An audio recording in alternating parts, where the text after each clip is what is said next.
Ron Muruka.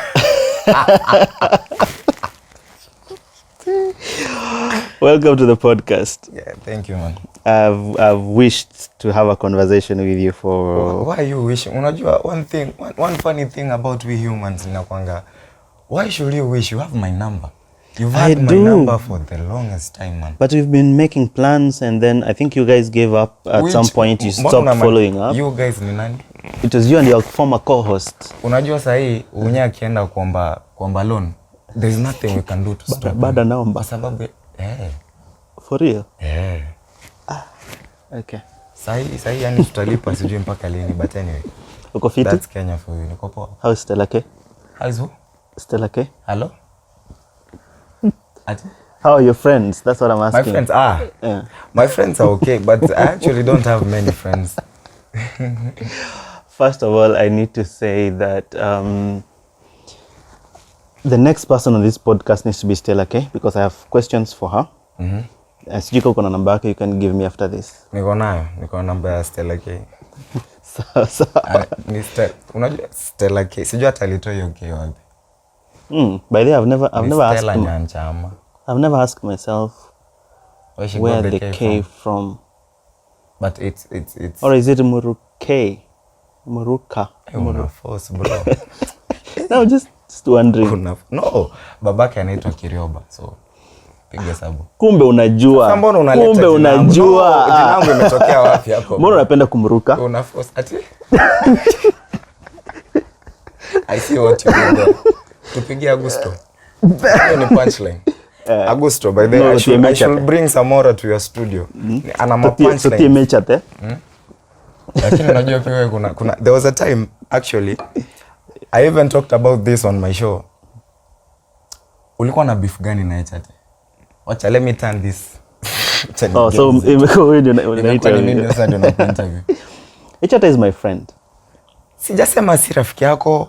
I just asked you what did you have against him? Ama what was the issue between you? I do not have anything. You did. Usikata, you did. We actually saw it. Well, I wouldn't want to on the say streets of Facebook. I don't want to say I have anything against him because he's a friend and I'm his fan. Okay, that one I need to make very clear, and I know he knows this. Okay. Okay. But much later.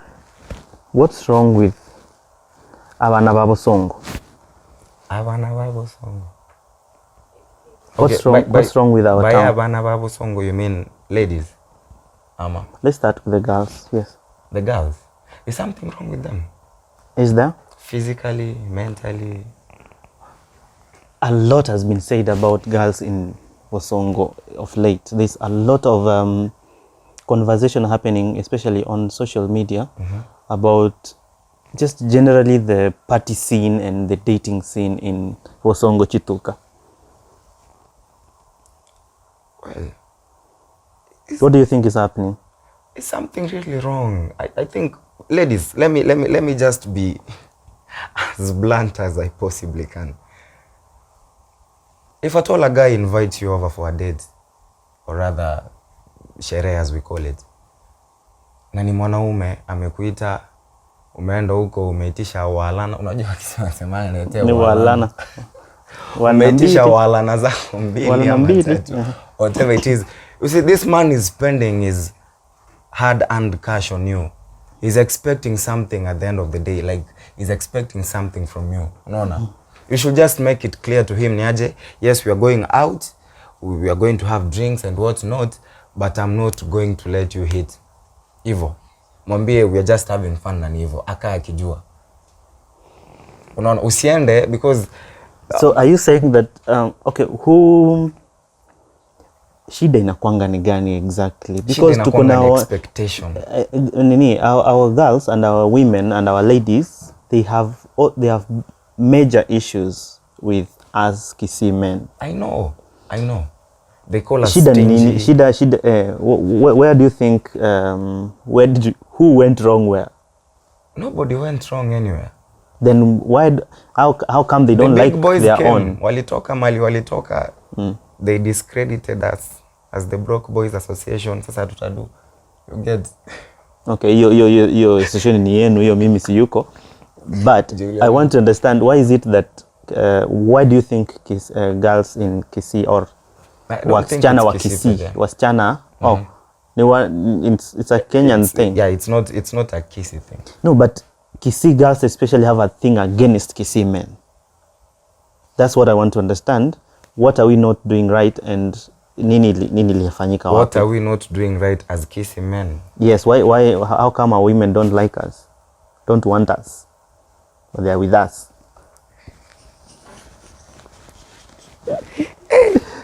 Hapo ni hard small or take Martin, because I can't actually point out where the problem is. Kwa sababu I think it's just a mentality they got from somewhere.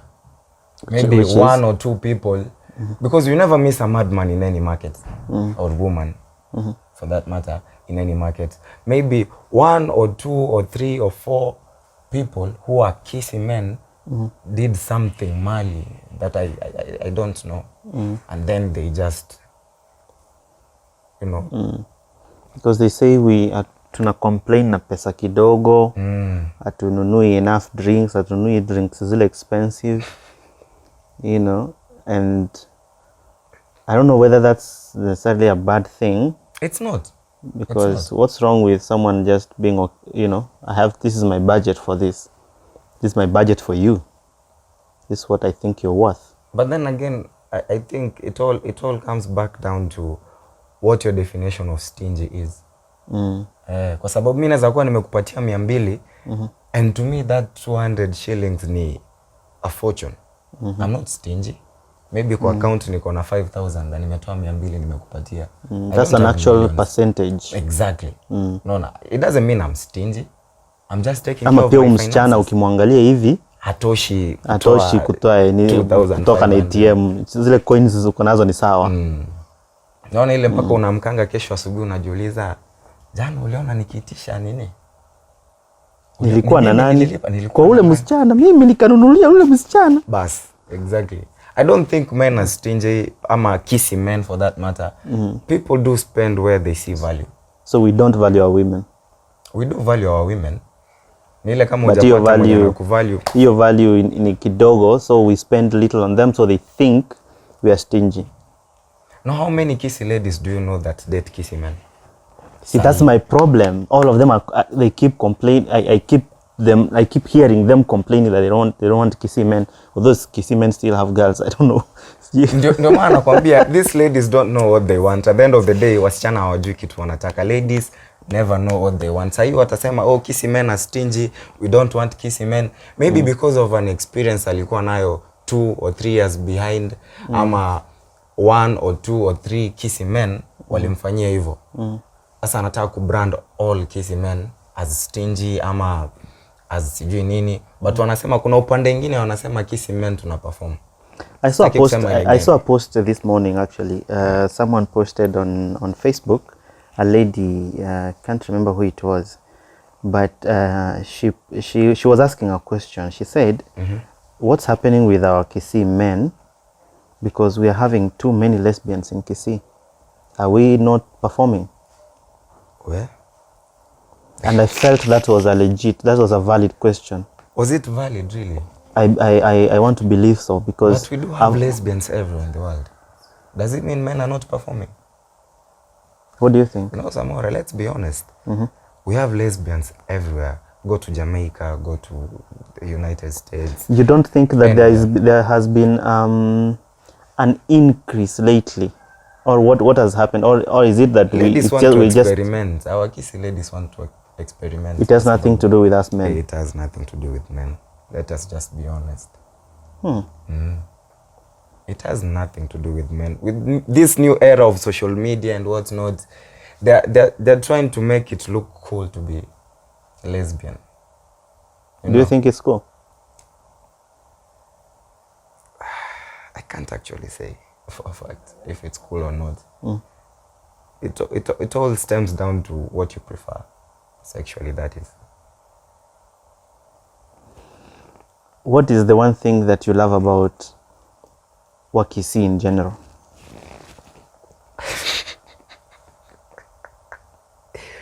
Our accent is to die for.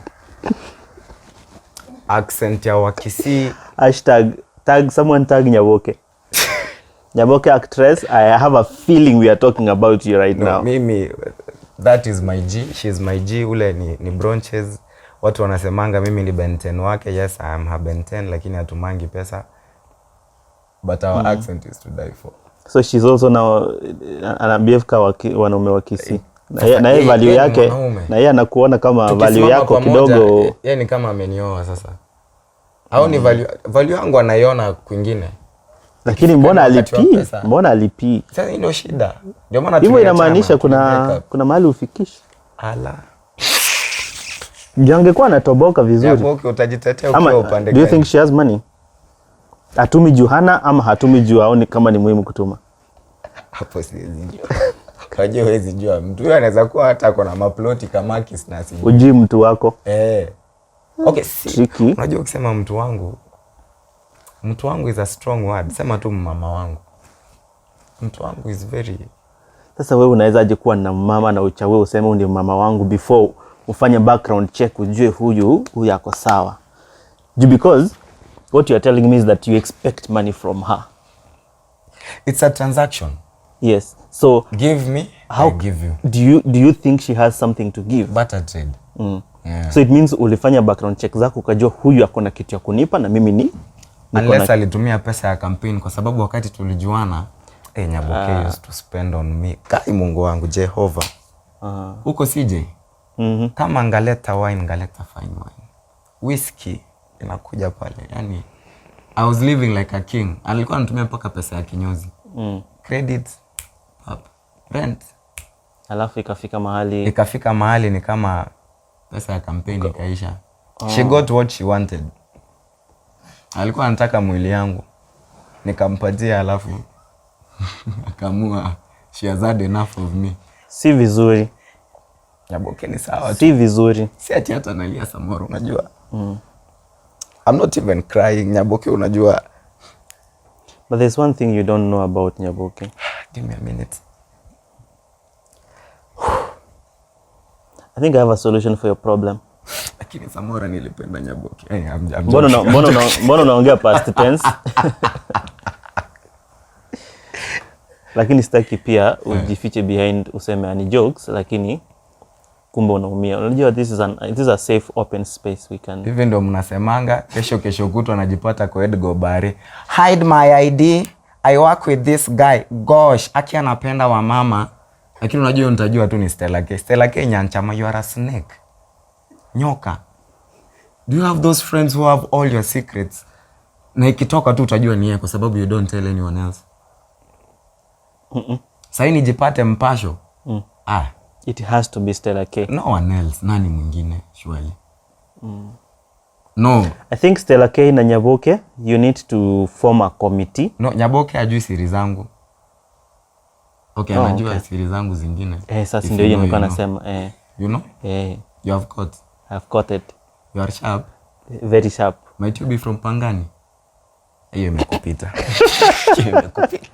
Kuna jokes za ufala. Na wewe unataka uanze kutia Mokiondo. Okiondo.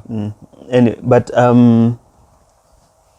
do you think we have more men who want to be financially supported by women generally in Kenya nowadays? Yes. With this Why economy hata wewe SAMORA utakataa kuwekwa. Umeona bei ya mafuta lakini? Juzi nimeenda kununua mafuta supermarket, nina sweat kwa line. Unaona kabla ufike kwa anaitwa nini tela? Huko show inaweza ongeza bei in between. Ninatetemeka mpaka watu wakadhani mimi ni mgonjwa.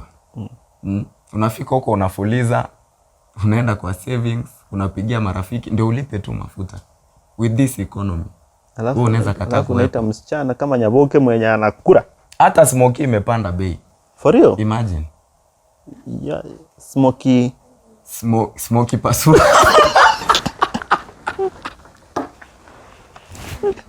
Smoky pasua. Okay. Your mind needs to be taken to the laundry. Then I'm just bro. No, but let's just be honest. Sijui mbona, you know ladies ama women wanakuanga na double standards sana Kenya. How so? Ladies kuwekwa ni sawa, but mwanaume akiwekwa it's a taboo to the ladies. What do you think? I think it's fine, man. Come on, whatever makes you happy, my G. Life is short. Ukipata mama anakuseti fiti, na wewe pia una perform fiti, kwani iko nini? Ji nice.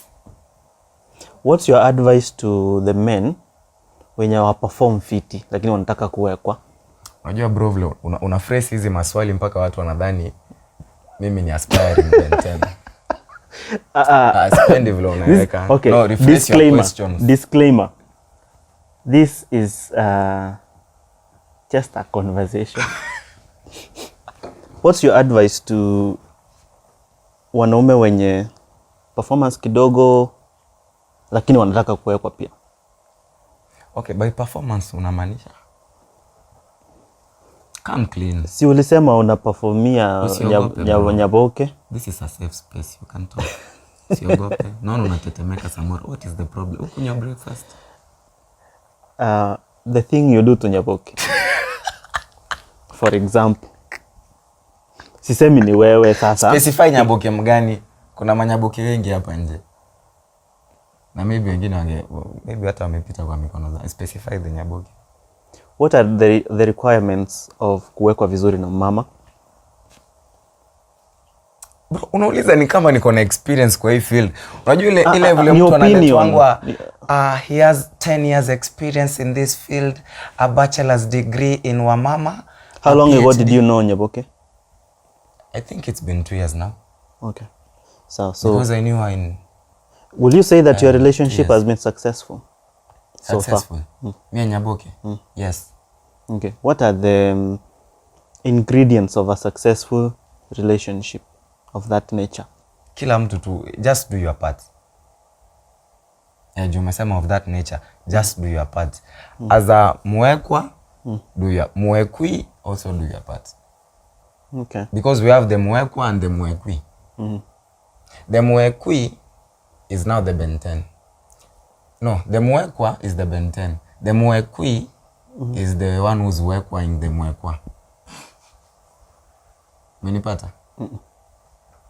But I no, you see, the mwekwa is wekaing the mwekwi. If you know what I mean. If you know, you know. You get? Una load sana bro. Una buffer. Kwani unatumia 2G? The mwekwi, it's okay. I think nini, wacha nitaulizia mtu mwingine aniinterpretie. What I want to ask you one last question, then you can... Siwacha nimalize point yangu. Okay. Nini ni mbaya bro? Si umeniuliza swali, siwacha nimalize. Okay. In such a relationship. But unajua bado mimi ndio na edit. Akitoa hii part, nitawaambia. We know mutual people. In such a relationship, wewe fanya part yako, mama fanya part yake. You as the Ben 10, fanya performance yako kwa badminton, mama pia fanya kwa finances. Do you have minimal expectations from your mama? Minimal? Like there are minimum requirements, like at the very least this is what I expect. Yes. What are you that? must What's have, that? kwa sababu what I expect, you must not go less than 5 hours. Hours bro, kwani hata marathon watu wakimbia 5 hours. Who are you? Okay, minutes, so I guess. Rounds. Naona hii field ni kama kidogo. Akiwa na hizo expectations, you should also have your minimum. Niambie in minutes. In minutes. Unahesabingi kwani? Story for another day. Mama. No, I need to know. No, you have. I need to know. Why? Minimum. Unajua ushapita age ya Ben 10, you can't be. Labda uko Ben 25. This information is for the public. For the viewers. Kwanza kwa Ben 30 and above kwa ndugu. Kwanza nyia mwitu Ben. That's a thing. Charles kwa ndugu. Who is it Ben? There's an age limit. When your waist is still functional. Shout out to Chalo Matoke. Inaitwangwa fire waist. Okay. And I've seen you dancing, so matumaini hakuna bro. Pole, sorry to say. Was I dancing for you? You were dancing. Why were you watching me? Why were you watching me dance? Macho hayana pazia bro. Kwani where do you come from? And you are looking at my waist. Hii ndio shida ya kukuja town after form 4. Unaona, you see what I'm dealing with right now. But anyway, we are talking about minimal expectations from a mama. Yes, please. Rent. Okay. Upkeep. How much? It depends on the capability of your mama. What is the minimum expectation? Because you know, the deeper you go, the what? Okay. Hapo unashikanisha haraka. Ni msherati bro. Msherati.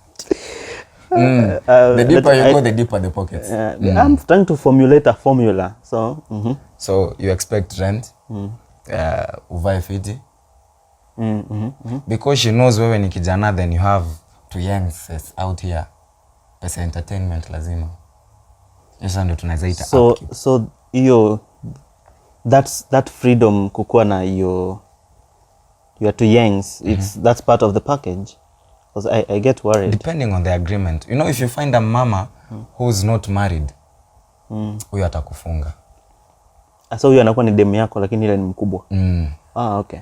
So hata unagopanga kuonekana in public na yeye. Unaweza patana hivi na wase hata ule ni aunti yangu fulani, ni beshte ya maadhe.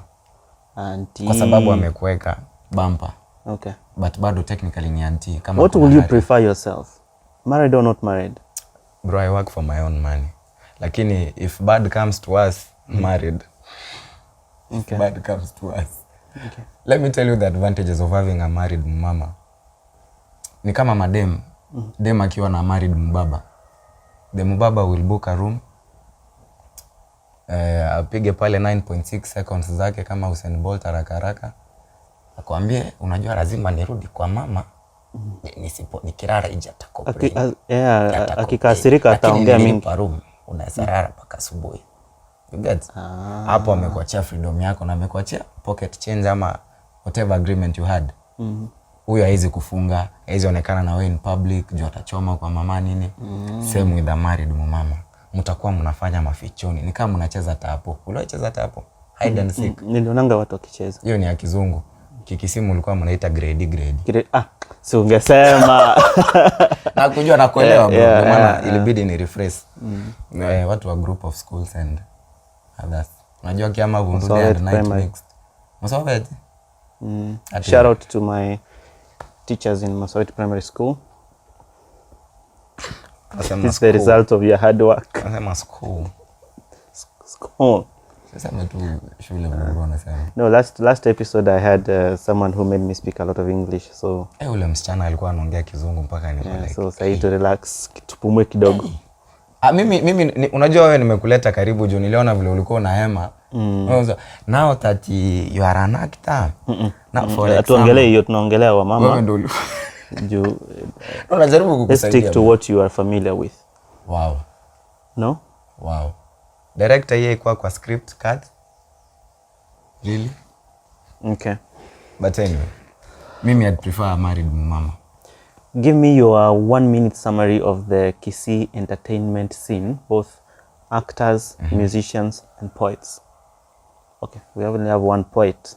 Okay. No, we have a lot of poets nila hawajajulikana kwa sababu when you say we only have one poet, najua mtu unaongelea juu ulisema but I have no bad blood with him. Let me just mention him. Sawa.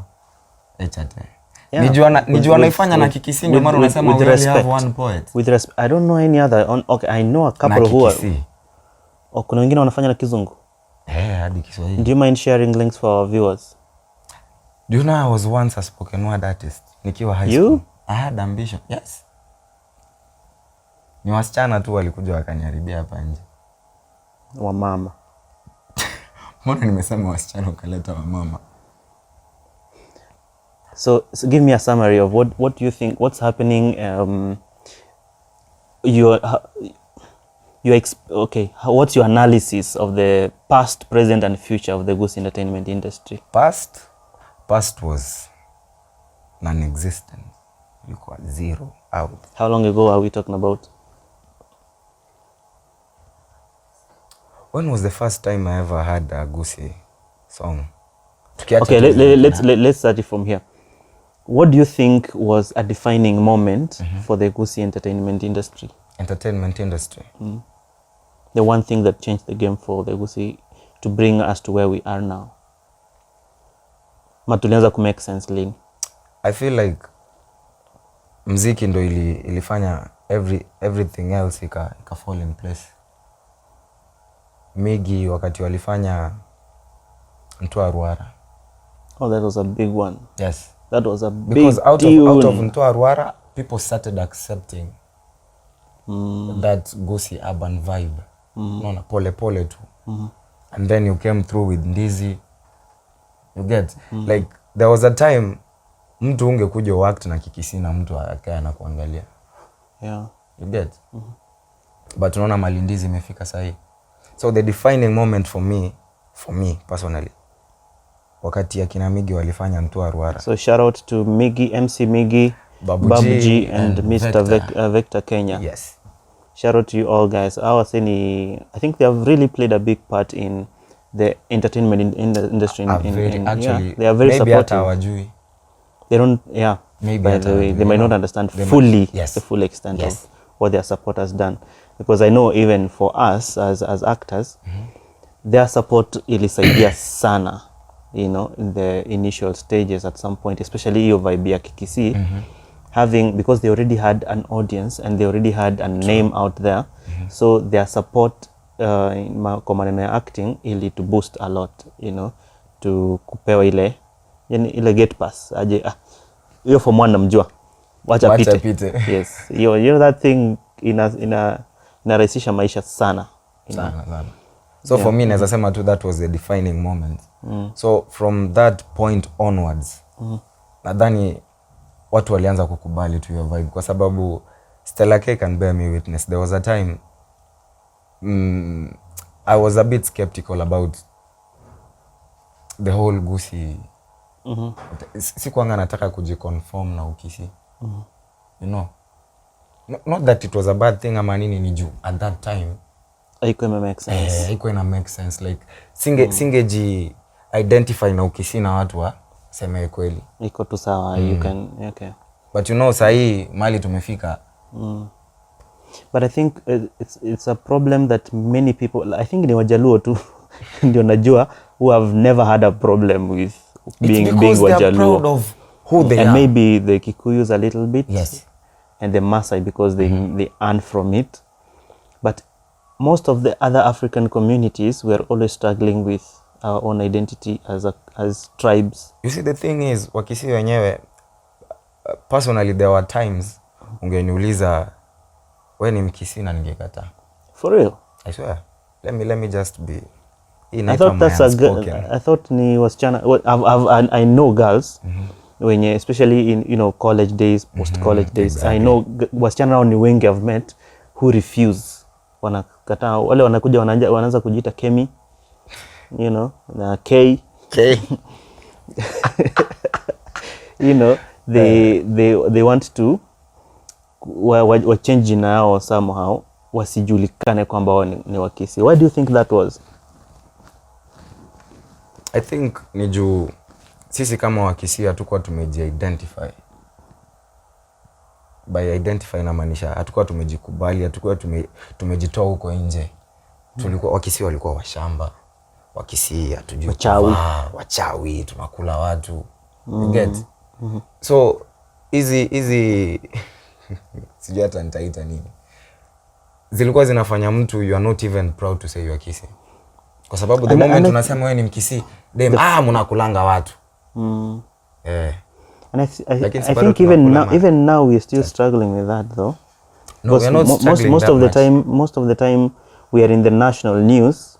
We are never in the national news for good reason. Imagine enzi za Onyancha, alafu unaenda shule mtu aniuliza kama mimi ni Mkisii, nitakubali? You remember Onyancha? Yeah, I do, the blood sucking. The cannibal. Exactly. Hebu niambie Samora, siko baya. Hata wewe ungekuwa unaitwa Kerubo, si ungesema tu ni Kemi. It's because of that bad rapport that we had as Kisses. Hatukuwa tumesafisha jina yetu. Okay, makes sense. So to say, kusafisha like everything that was associated with Kisses was negative. I've had this question from people wenye wana feel sisi kama wasanii by default tunafaa kwa kioo cha jamii. So if this is who we are, tunafaa tu represent. Kama Wakisii ni wachawi, tuwaweke tu kama wachawi. Kama hatujui kuvaa, tuvae tu hivyo. Kama tunakuwa na mahasira, tujibrand hivyo. Like tuonyeshe that's what we're supposed to reflect in our art. But then there's always this other question of that it's also us who can sanitize and sufficient our image. Exactly. So what should... nayo si uongo. Sisi tu unaona vile sahi, like the way we're talking about the key moments that changed the entertainment industry, the Gusii entertainment industry, tukasema vile akina nini walifanya Ntoa Ruara. Unaona wali change your perception ya ukifanya content in Gusii ama nini haita make ama like nice or something. It's the same thing na usanii. Hizi vitu sijui sisi tunakula watu. Ushaipata nani akikula mtu? Have you ever met a mchawi in your life? No. Ni vitu tu za kitambo. It's funny watu huko nje wanajua Wakisii ni wachawi. Mimi nimelelewa Kisii, nimegrow Kisii, nimelelewa kijijini, sijai kutana na mchawi. Okay, kijijini hapo umeenda sana but nimelelewa Kisii. Lakini sijai kutana na mtu anakula mtu ama mchawi, which is very weird that because I live with Wakisii all around me all the time. The farthest thing ama the nearest thing nishaisikia tu uchawi was when there was this mama, there's this river hapa Ram Hospital hapo nyuma. There was a mama there who used to cook mix vile tunapenanga kuita nini. And then hawa watu wa mtoni the people who wash the cars na nini wakapatanga coffin kwake. Wow. So apparently she was selling human meat. Same thing happened in Rongai. Kwani Rongai iko na Wakisii? Okay. So why should you label as ukikula mtu amekufa bado wewe ni cannibal? Wewe ni nini customer alikuwa mistreated? Okay, this is not even funny. I don't know why I'm laughing. But hizi vitu zi happen everywhere. But in Kenya, Wakisii ndio tumekuwa identified na hizi vitu negative. So it's up to us kama wasanii kuchange your perception. Yeah, wasee. Unaona? Wajue we can do things differently. Ama we do these things differently. Si vile nyinyi mnafikiria. Reality kwa ground ni hii. So wasanii hiyo ni I think it's a challenge to all artists to take the initiative to create a new identity for ourselves. Yes. Not even a new. I think wacha tuachie kwa kama punchline. That sounds like something, at least umeongea kitu ime make sense kwa hii conversation. Wow. That's hiyo hapo many. Wow.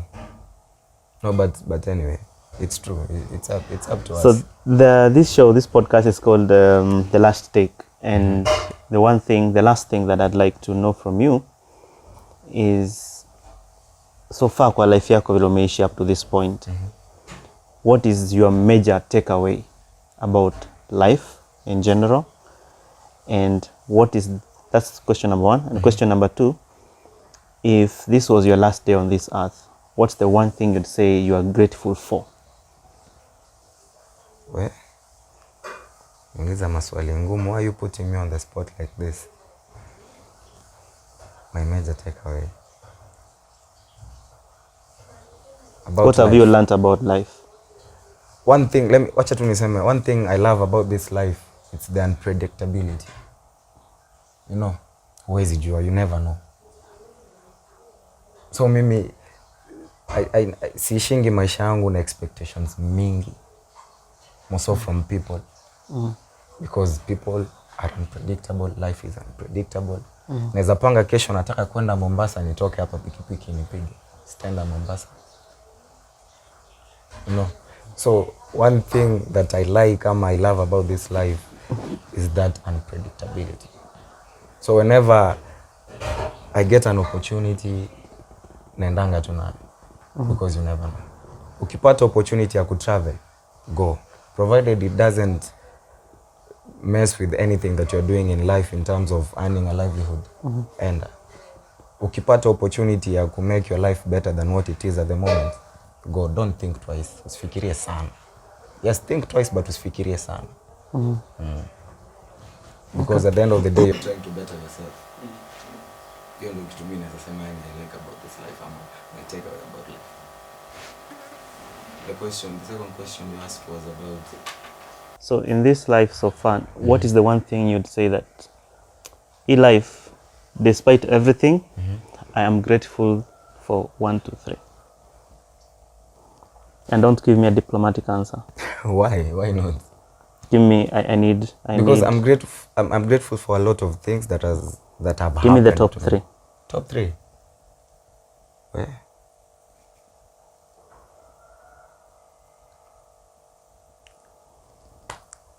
Kai, mwadhani.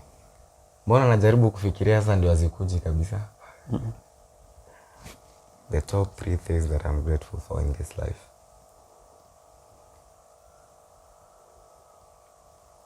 Tunaweza cut?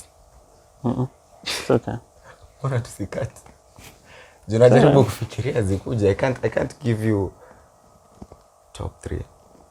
Okay, tuseme tu number 1. I don't know if this counts, but to me, na feel tu ni kama it does count as something that I should be grateful for. Saa zingine naonanga ni kama mimi ni favorite wa God. Like, there are things that usually work out for me zenye hata mimi mwenyewe siamini. You know, like, things just happen paka uko like, you can't even believe it yourself, this thing has worked out the way I thought it would. Kwa sababu grace ya God imekuwa sufficient kwangu sana. So naweza sema that is 1. 2, having supportive friends and family. 3,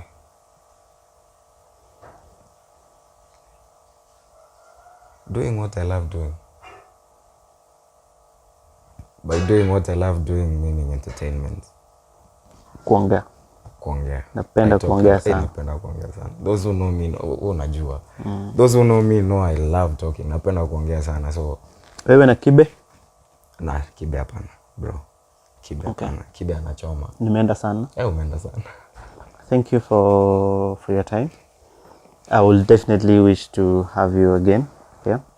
Hivyo ndo uliambia ule mwingine. Yes. This podcast is for me to hang out with my friends. Mbona ulimwambia? Mbona unaniambia the same thing ulimwambia? Because I'd like to see you again. Samora, we see each other here. Okay, on the podcast. Okay. Yes. Okay. But on a different Ginene. Upige luku. But one thing I'd like to point out, hii show iko na potential, people watching, you never know. Kai. So, kwani kuvaa shati tu. Anyway, ni sawa nakuelewa. Thank you for watching so far. Don't forget to subscribe if you like this kind of show. But one thing I would like to, hiyo kitu kuna kitu umesema hapo mwisho, which I also feel is very important. Kama uko na marafiki 5 and when you are in a crisis they can't help you, cut them off. Kabisa. That I can tell you for a fact. If you have 5 people around you, wale wenye nasema ni mabeshte wako, but ukiwa in a fix, they can't get you out, get out of that, because that's not a circle, that's a cage. See you again in another episode. Naweza sema kitu moja ya mwisho. Sure. Kwa wale watu hawajui, by the way, many people hawajuangi, acha nimwambie tu kwa sababu siwezi mwambia tukiwa in person hivi. Yani hakuna siku, sidhani kama nitawai. Stella Kenya Nchama is a very true friend. Yani ule ni mtu, ni mreal. Hata kama ni nyoka bado. She's a snake. Ni nyoka mreal. Ni mtasi. Stella K. Shout out to Stella K. Umlete kwa show. He refused to answer questions about Stella K. So What Stella questions? K, you're welcome to come and speak for yourself. What question? What do you want to know about me and Stella K? Nataka tushamaliza show, niambie. Unataka kujua nini kuhusu mimi na Stella? Nijibu sahi. I want to know if we did jiggy. Z, I'm not interested. I want to know what's the one thing. Uko sure? Mbona sura Bado unataka kuniambia? Unakaa niko na uwivu bro. Usikie poa. Kama if there's something you want to open up and say, just say it. Okay, ask your question. Acha tu. What is the one thing that you'd say that Stella K amefanya that really changed your life ama added value to your life the most? The most? What are you most grateful for kwa Stella K? Stella K made me realize my potential. She believed in you. She believed in me. Kabisa when no one else did. You know, this is my unspoken, my unsaid, my untold. Unscripted. But let me be honest, kabisa Stella K believed in me when hata mimi mwenyewe sikuwa najua ati naweza do vitu zingine. But alikuja tu akaniambia, "Ron, you can do this." Ambia, "Ayo, unanipima." No, actually. How long have you known her? By say, I think we've known each other for like 8 years. Oh, that's a long time. It's a long time. What's the one thing you wish you could change to be a better person or friend, or what's the one thing that you are not happy with about Stella? Yes. Where do I start? Nywele yako Stella. Mbona uchanwangi nywele lakini? Nini? Unajua? Anyway, it doesn't make you a bad friend, lakini wakati alikuanga na kiduku, alafu tulikuwa tunaenda kinyozi pamoja. But squeeze anyway, jokes aside, Stella she's very short tempered. Koja kidogo hiyo umeita kiduku. If she decides to go back to her kiduku, will you want it colored or not colored? Would I want it? What? Yes, umephrase vibaya. Aka tu vile ataweka shida yake. You love her either way. Love. Sikupendi bro. But she's funny. Napenda Stella K. Sasa unaiweka kwa Kiswahili ndio unaiweka eti unampenda lakini you don't love her. Dilute, unajua ukiweka kizungu inakaa Telemundo, Maximiliano. Unajua? Okay. Yeah, what's the one thing you'd like her to change? Stella is very short tempered. Alafu when she's demotivated, like easy do, she can do shit. But akiwa motivated pia, on the other hand, she's the best person to work with. But kwa short tempered na okay, the short temperedness ndo ina lead to switch off. Okay. So that's one thing yenye naweza wish change kidogo tu. Akwe more tolerant and more patient. But nimemfunza. I have not worked with Stella K, and I wouldn't say that I know her much, but I think Stella K comes across as someone who are so legit from minute to minute that you don't need a long time to understand her and to know her. If you have a quick conversation, kuna zile basics that you'll understand. She'll be like atajieka tu like mi spendi shit na spendi ile na spendi yule na spendi na nataka inapenda hii, and then which most people don't. Most people wanatakanga ni they warm up to you before they can actually show you their true colors. That's what I think. Ni umeweka kismile. Anyway, so ni juu unajua mbona nimesmile juu despite the fact that we've known each other for a very very long time. Sasa hata ukiniuliza ati tell me about Stella K, naweza kuangalia tu nisha sana kuambia nini. Okay. Because I can't actually point out that sasa unajua Stella K anakuanga hivi na hivi. One thing I know about Stella K, she's a cheerleader. Like she chooses a side and she will stick to it. Cheer you. Ni yule msana akiona kitu anaona hiki kitu ni nice, she will be very vocal about it and she'll want to see it succeed or work out or something. Really? You know, and afichi excitement yake ama you know, true. Ama support yake, acha niseme hivyo. Lakini nadhani we've been friends for this long juu tulikuanga tunakula mix na yeye. Ulikuwa umesema kula tulikuanga tunakula. Okay. Stella K, you're welcome to the podcast. Usikuje hapa Stella. Tafadhali. Thank you for this conversation. Tabiri unaenda show tena. Cheers. Ama niende. Sema cheers. Hapana bro. Thank you very much for being close together. Town imekusaidia sana Samora. Nipe mic yangu. Iko wapi? Hizi vitu sijazoea by the way. Director unaweza cut.